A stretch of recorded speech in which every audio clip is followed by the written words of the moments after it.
तर गाईस आता आम्ही निघलोत घरी येण्यासाठी. तर आता काय सांगू मी तुम्हाला, मला तर इथून जायची पण इच्छा आहे ना, आणि घरी जायची पण एक ओढ लागली की आपल्या घरी कधी जाईन मी, आणि आपल्या राज्यात कधी जाईन, आपल्या लोकांशी कधी भेटन मी, आपली भाषा कधी ऐकन मी. एक तशी पण ओढ लागली आणि इथून पण निघू वाटाना. कारण आता एवढे दिवस झाले इथं आम्ही राहू राहिलो, इथं खातोय, तिथले लोक पण चांगले आहेत, आणि मेन म्हणजे हा निसर्ग आहे ना परत आम्हाला बघायला नाही भेटणार. तर मध्ये रस्त्याने भूक लागली होती म्हणून थांबलोत. कमीत कमी 3 तास आम्ही गाडीत होतो. अजून किती तास बाकी हो? अजून 2-2.5 तास बाकी. 2-2.5 तास अजून परत गाडीत बसायचंय. एवढे चक्कर येऊ राहिली गाडीत. सगळे रस्ते ना असे टर्नचे आहेत का? आतापर्यंत 6 टन लागले. 6 टन लागलेत फक्त आतापर्यंत. एक एवढी मोठी होती की ती 10 किलोमीटरची होती. 10 किलोमीटरची रस्ते इतके खराब आहेत की अशी भीती वाटते. आणि पूर्ण रस्ते असे ना डोंगराचे आहेत. ते डोंगर फोडून फोडून बनवलेले. तर असं वाटतंय की ते दगड आमच्यावर येते काय, असं एकदम नाही का, लय अवघड आहे. तर आता आम्ही निघलोत मग घरी जाण्यासाठी. तर माझी ना खूप हौस होती. मी म्हणजे लहानपणीच ट्रेनमध्ये बसायचे ना, तर त्याच्यानंतर मग मी म्हटलं की आता जाताना ना आपल्याला ट्रेननीच जायचं आहे. त्यामुळं मग आम्ही आता ट्रेननीच चाललोत. तर इथून आम्हाला जायचं आहे जम्मूच्या स्टेशनला. कोणतं? जम्मू तावीच्या स्टेशनला.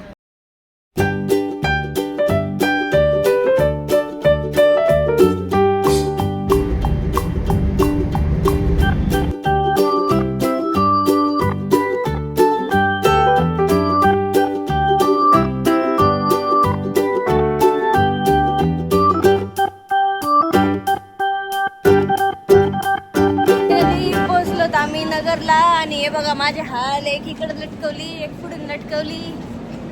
पण माझ्याकडे 30 किलोची बॅग, 10 किलोची नसतं. पण नगरला येऊन आहे ना खूपच बरं वाटतंय. कारण दुसरं राज्य ते दुसरंच असतं आणि आपलं राज्य ते आपलंच असतं. मराठी लोक वगैरे भेटल्यावर थोडं बरं वाटतं. कारण एक आपलं पण असतं सगळ्यांमध्ये, आपल्या इकडच्या लोकांमध्ये, तसं तिकडच्या लोकांमध्ये नसतं. है की नाही? बरं झालं ट्रेनमध्ये जम्मूमधून इथपर्यंत मराठी माणसं भेटले होते पुण्यातील. त्याच्यामुळे कारण ते ना याला गेलते, आपल्या वैष्णोदेवीला गेलते. तर मग सगळे मराठीच भेटले आम्हाला. आता गाडीतून उतरलोत आम्ही आणि खूप असं चक्करवाणी येऊ राहिलं. कारण 2 दिवस झालं ट्रेनमध्ये होतो. खूप फिरल्यावानी वाटतंय. डोकं तर असं फनफन करतंय की बस अशी चक्कर येऊ राहिली. असं वाटतंय अजून पण रेल्वेत बसलोय, अशी गाडी हलती. हा, घरी गेल्यावर पण असंच हलणार आहे फक्त. बरं झालं हे म्हणत होती विमानाने चला, पण मला वाटत होतं एक्सपिरियन्स नाही का, थोडं हिंडल्यासारखं वाटतं रेल्वेमध्ये नाही का, म्हणून म्हणलं रेल्वेच चल. तर गाईज आता घरी जाऊन असं जेवण करूत ना, एकदम फ्रेश होऊन जेवण करूत. त्यानंतर असं झोपूत ना की परत लवकर उठणारच नाही का. 2 दिवस झोपूनच राहायचं. पहिले आंघोळ करणार आहे, लगेच काय म्हणते मी पहिले जेवणार आहे. नाही, आंघोळ करून जेवणार आहे मग झोपणार आहे.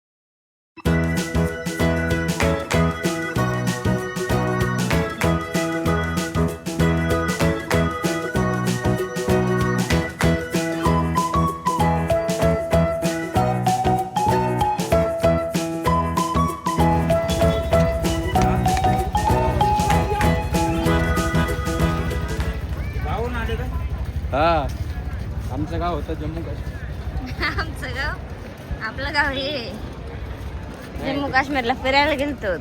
हा तेच म्हणलं, मजा केली थोडी. ते म्हणले आलं तुमचं गावावरून आले की तुम्ही, म्हणलं आलं बरोबर जम्मूवरून.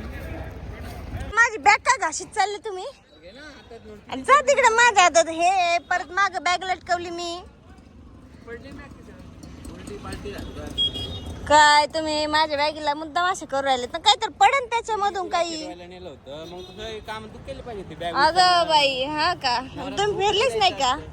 नवऱ्याला फुगू फुगू द्यायचं. काय फुगू फुगू? का बरं फुगू फुगू? पुढच्या वेळेस नाही म्हणून का? मग पुढच्या हिंडायचं नाही कुठं. हिंडायचं ना मग त्याच्यामुळे पुढच्या वेळेस तू सगळ्या बॅग घ्यायच्या. बरोबर म्हणून की पुढच्या वेळेस बॅग घेईन म्हणून, आणि काहीच नाही घेणार, जाऊस तर हा हा म्हणायचं. तर हे बघा, ज्या दादांनी आम्हाला सोडलं होतं आम्ही त्यांनाच बोलवलंय घ्यायला. तर आता आलेत ते घेण्यासाठी. चला आपल्याला तिकडे बोलवलं. चला आली रिक्षा. तुम्ही फेका, माझीच बॅग फेका. अरे देवा, बॅग बघितली आमची किती मोठी. बस का कपडन आताच अजय सेठ कुठून जम्मू काश्मीर का लेट झाले. कसं झाला सफर सफर चांगला झाला, सुखरूप झाला. मौज मजा केली हा? मौज मजा केली मस्त. लय मौज मजा केली. बॅग उचलू उचलू दमलो मी. हा का? हा चव घालतात. फक्त बॅगा ठेवली का? हा ना, ऐकून उचलायला नाही भेटली पण बॅग उचलली. चल उतर. माझी एनर्जी झाली लो, तुम्ही आणून द्या. एनर्जी झाली लो म्हणून याला पाहिजे ऊसाचा रस. कधी भेटन काय माहित. रिक्षावाले पण थांबत नाहीये. थांबा 2 मिनिटं. अरे उशीर झाला मला पुढे काय बघा पुढे पॅसेंजर आहे.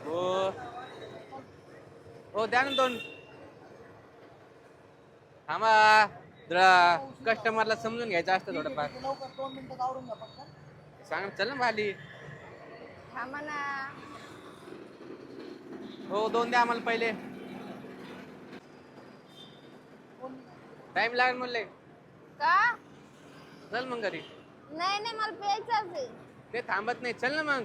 प्यायचंय मला, बसायला पण हो, नाही. थांबा थांबून 2 राहिलेत मिनिटं. ना पण तुम्ही. संपला. मला नका सांगू बरं. एक झाला, एक बाकी. हा घे पाईप पिऊन. तू पेलीच बस झालं, नाही तर मला भांडत बस नाही. माझा नाही रेडी झाला. अर्धा तर ते अर्धा पिऊन जाऊ घरी. ही हावरी 1 नंबरची हावरी. हो चला उशीर झाला सेठ. हा का? शेवटचं एक गोड देईन फक्त. भेटला तशी पाहिजे का अर्धा तुला? हा गप. हे काय ऐकत नाही पोरगी. सांडला अर्धा खाली. बस बस बस. तर आता घरी गेल्यावर घरच्यांचे रिएक्शन बघायचे आहेत की आम्हाला एवढ्या दिवसातून बघून त्यांना कसं वाटतंय ते. का हो? हा मम्मी तर लई फोन करून 1-2 तासाला फोन करून विचारायची बरेच का, कुठे काय करता काय नाही. जेवले का. अजून म्हणत होती निकुला जेवण दे. असं झालं तर झालं. त्या रोज म्हणायच्या कर्मना घरात कर्मना घरात.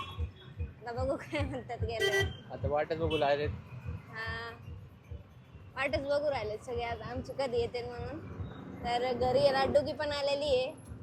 आता बघू डुगीला भेटू.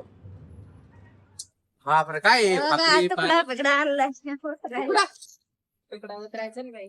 भाकरीचा तुकडा या ना पुढं. म्हणून तुझं उतरायचं आहे. दोघांचं असतं ते. वाटलं तुला नजर लागन तू बारीक दिसते म्हणून. मी काय विचारा बारीक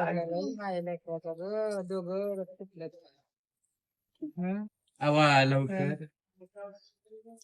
खाऊ का. भूक लागली. भूक लागली. झालं का? झालं चला. थांबा राहिलं. काय राहिलं? एवढंच असतं मला माहिती झाला. बाई पोरग किती दिवस झाले, 8-10 दिवस झाले बाई. लई आठवण करत होते बाई मायला काय मी. खराब झाली बाई. सून पण तशीच झाली बघ बरं. बाई निकू कुठे कुठे निघून काही खाल्लं का? काय खाल्लं का? कुठे ती तिच्याकडे 8-10 दिवस झाले करमत नव्हतं मला.